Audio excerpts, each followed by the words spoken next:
Indiana basketball continues to lose and sees their tournament hopes starting to dwindle.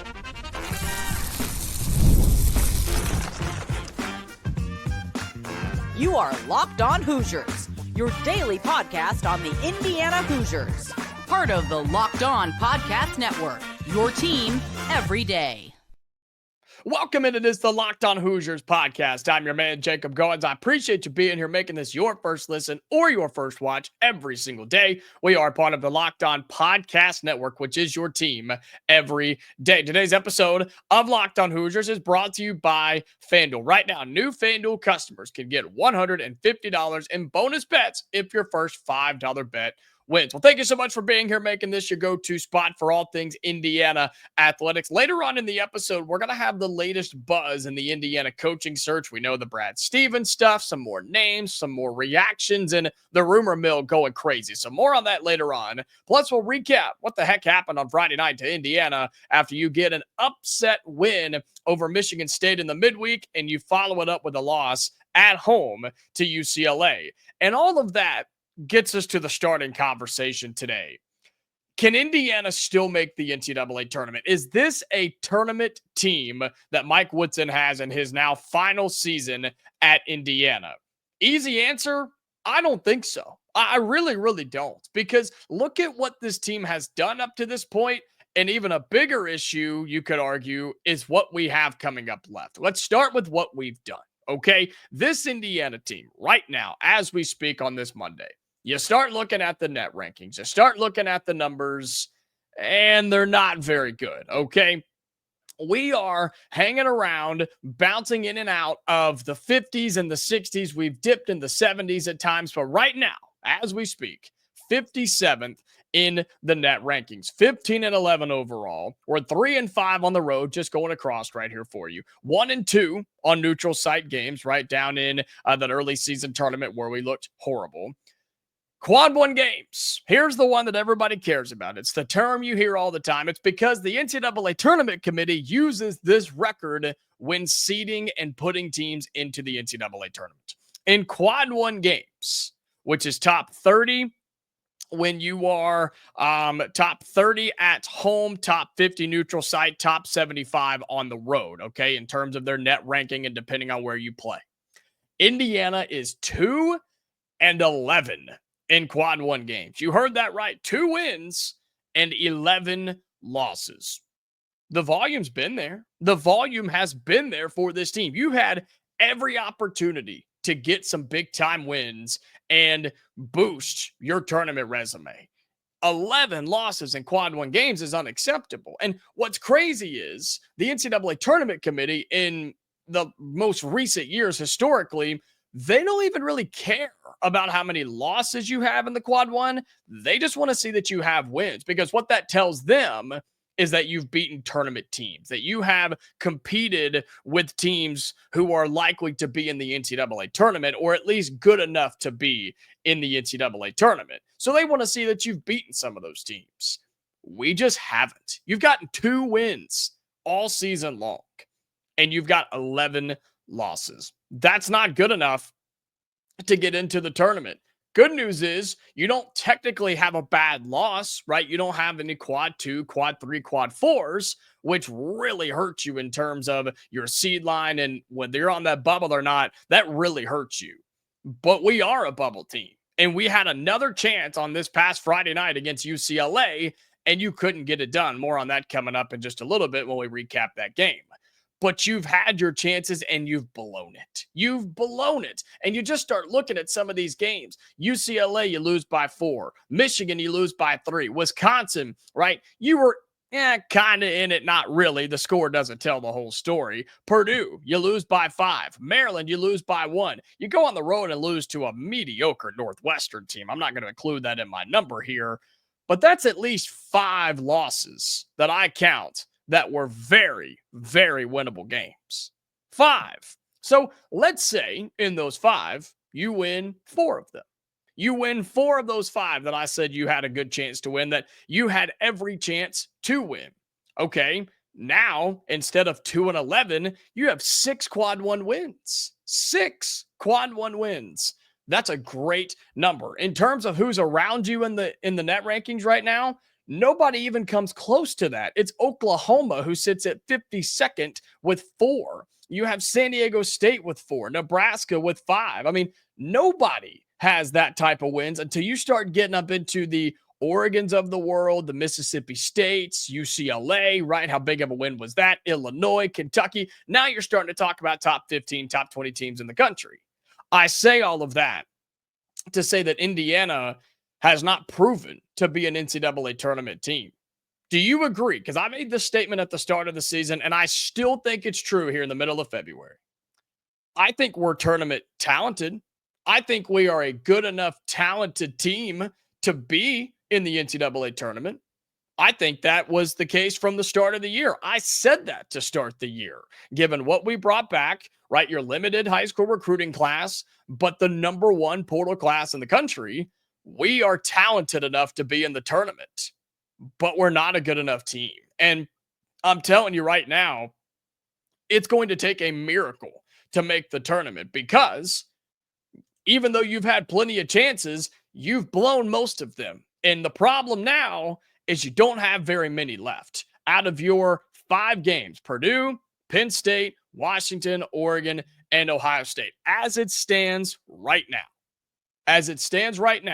you have 3 out of your last 5 games I think are going to be quad 1 games. The home game against Purdue, the road game at Oregon, and the home game against Ohio State. Now, that one could fluctuate, so don't hang your hat on that one. But you at least have 2, possibly 3. You have to win them all. You have to win them all, get your record up to 5-11, and then probably make a run in the Big Ten tournament, where the committee has proven to us in years past they don't care what you do in conference tournaments. They don't. They don't care. The only way they care is if you win it, and then they have to put you in, right? Then they don't have a choice. All of that to say, we've had our shots and we've blown them. And it's going to sting when we miss the tournament again this year. And I know that we're getting a new head coach and things are changing and we can maybe wash this away and forget about it. But it is disappointing given how many games we were actually in, had a chance to win, including UCLA on Friday night, which would have been such a nice addition to the resume given what you just did in the midweek against Michigan State. I just don't understand how you could play so good one game and then drop off on another and have momentum one night and just look lost the other. We're not a tournament team. We haven't played like it all year. We haven't acted like it all year, and we're not going to finish like it this year. If we go on a run, maybe there's a hope. Maybe there's a prayer. Maybe there's a chance. But I'm telling you right now, with the games we have remaining and the resume we currently have, this Indiana team is not going to make the NCAA tournament. All right, coming up here on the Locked On Hoosiers podcast, we'll talk about that UCLA game that happened on Friday night and how another blown opportunity, another chance to against a really, really good team. And we were so close. We'll have that for you right here next on the Locked On Hoosiers podcast.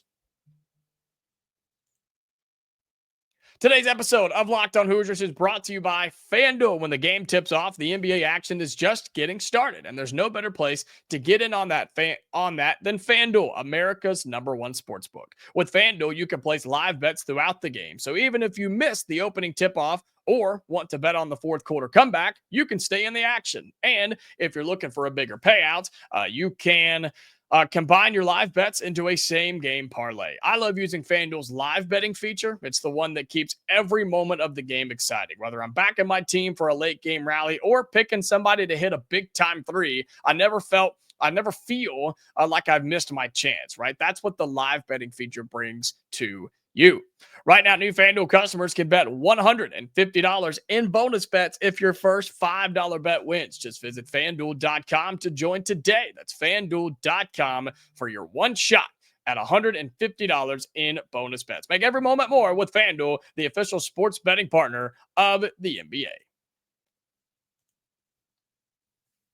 Welcome back into Locked On Hoosiers, your daily spot for all things Indiana athletics. Appreciate you being here, and going to ask you to do a couple of things for me really quickly. For those of you who are watching on YouTube, on the video side of things, if you haven't already, like this video, gets it out there, helps the algorithm spit it out there, and lets more Indiana people find it. So be sure you do that.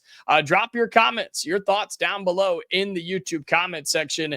Can we make the tournament? Can this team make a run, or is the season dead? And let's just move on to the coaching search. Tell me what you think down below.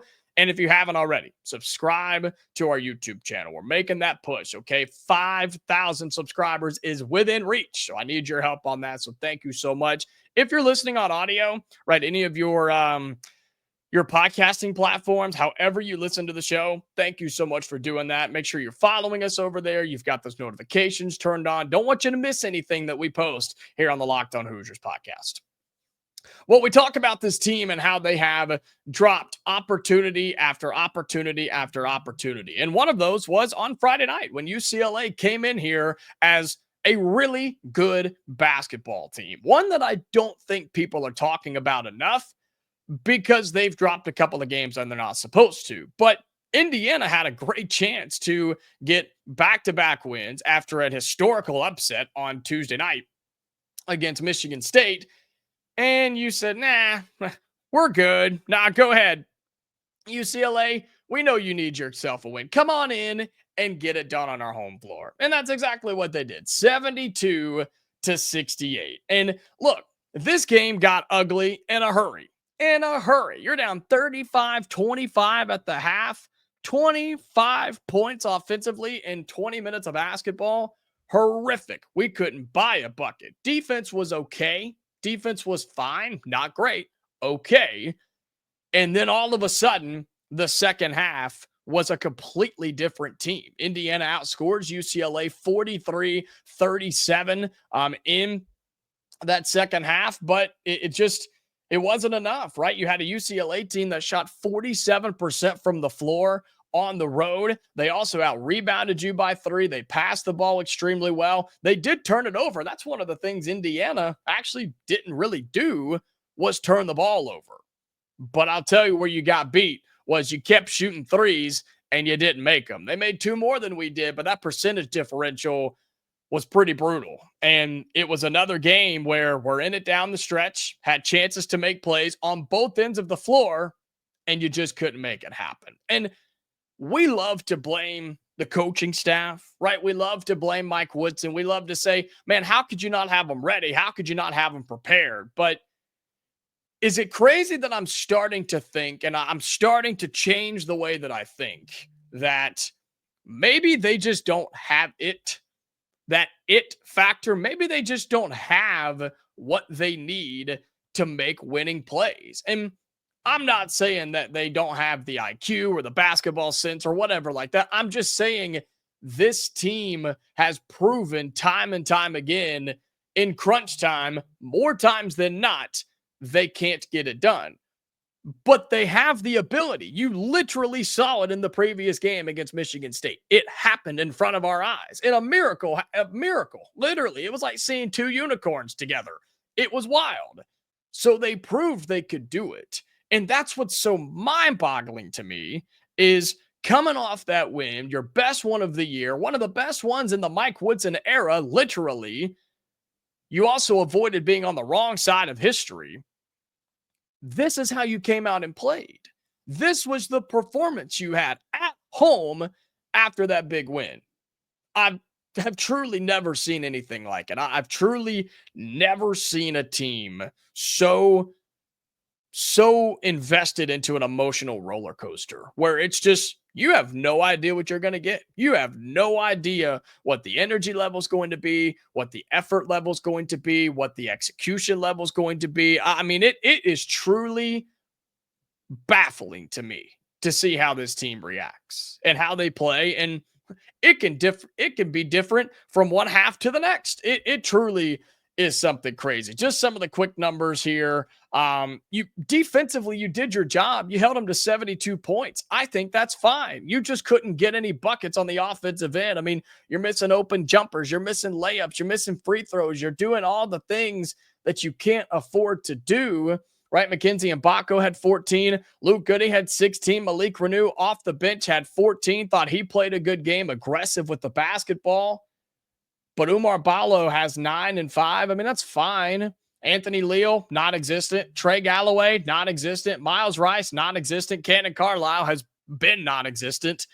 You had no guard production other than Luke Goody, who just stands back there and shoots threes. And he does a good job at doing it. But your big guys can't carry you for 40 minutes. You just can't expect that to be the case here.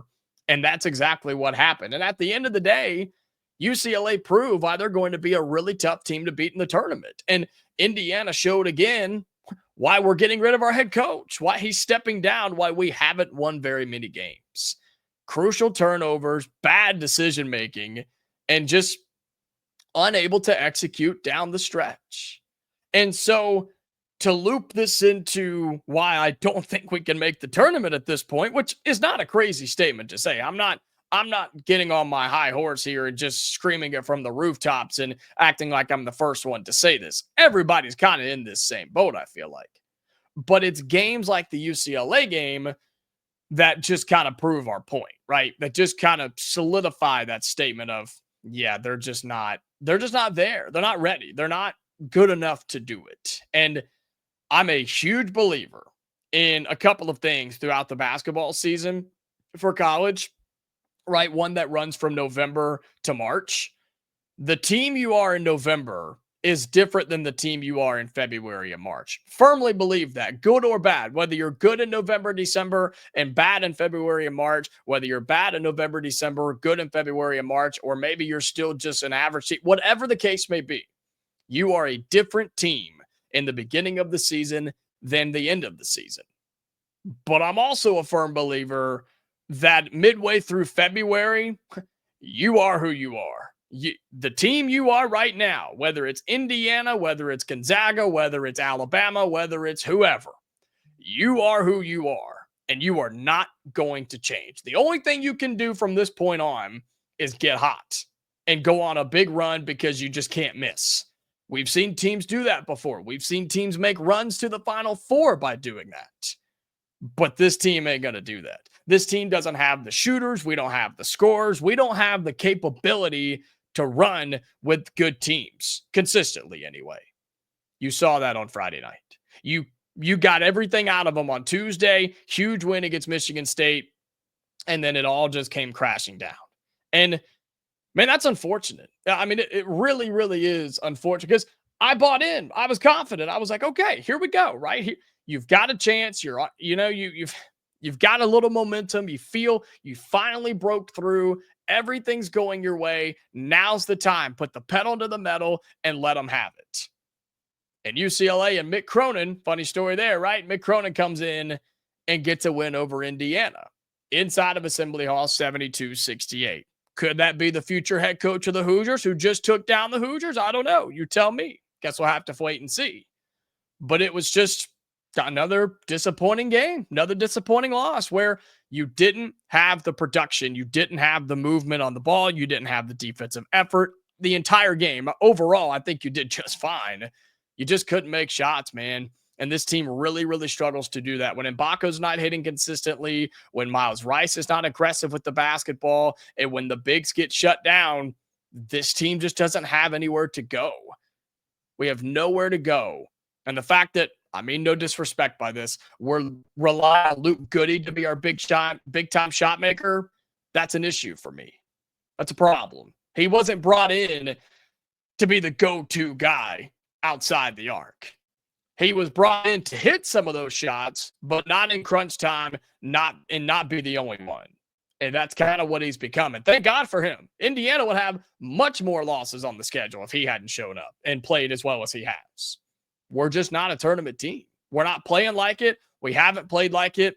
And I just have a fear that we're not going to play like it. And that's what I saw in this game against UCLA, where the Hoosiers fall 72-68. All right, coming up here on the final segment on Locked On Hoosiers, we'll talk about the latest buzz in the Indiana coaching search, what the rumors are saying, and what some of the reports are saying as well. Have that for you in our final segment coming up right here on Locked On Hoosiers.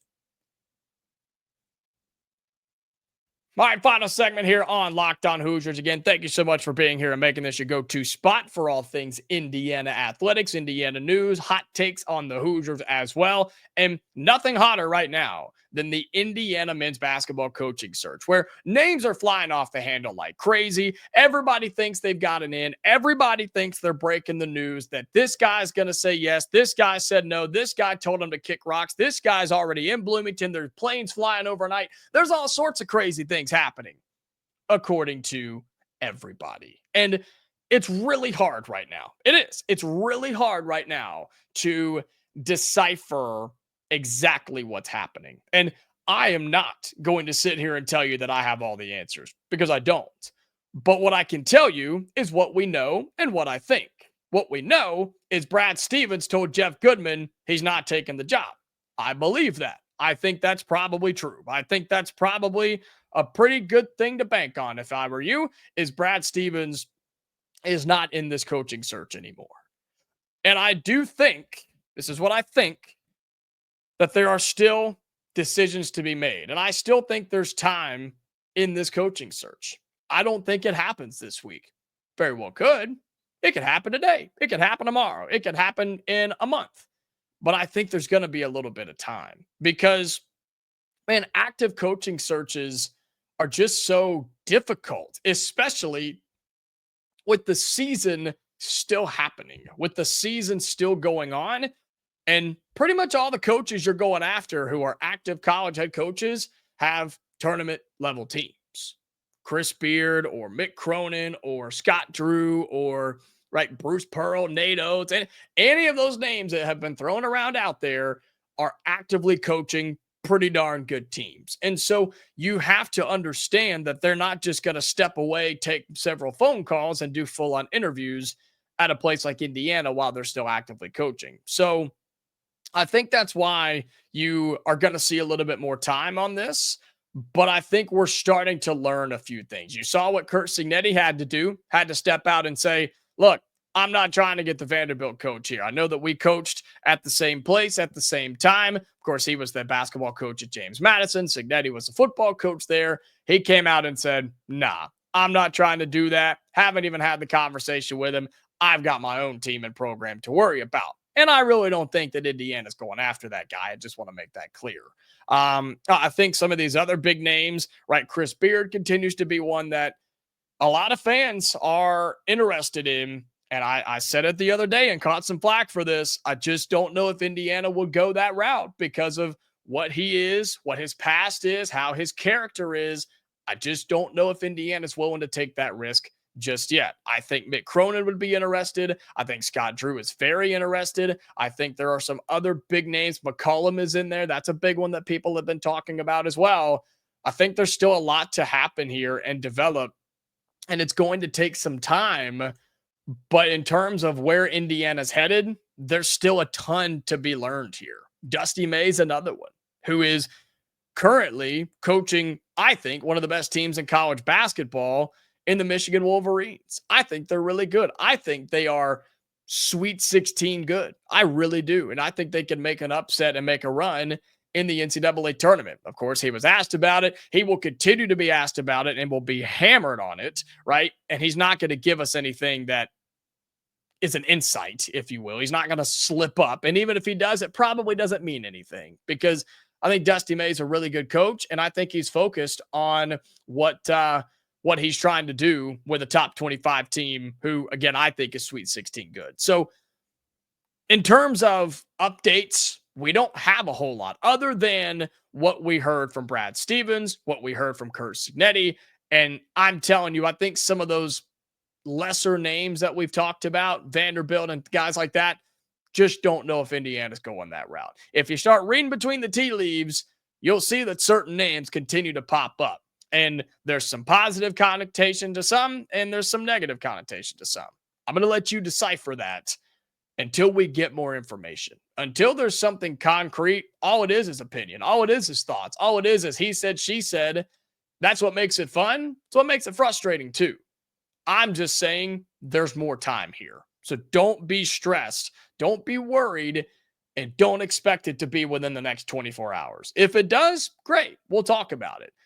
but we'll also just cover this thing as we go. And we have to trust that Scott Doles is going to make the right hire and is going to go through a very, very in-depth detailed process to make sure it's the right guy who's a winner, who can turn this program around, and who is perceived as the good right fit for Indiana basketball.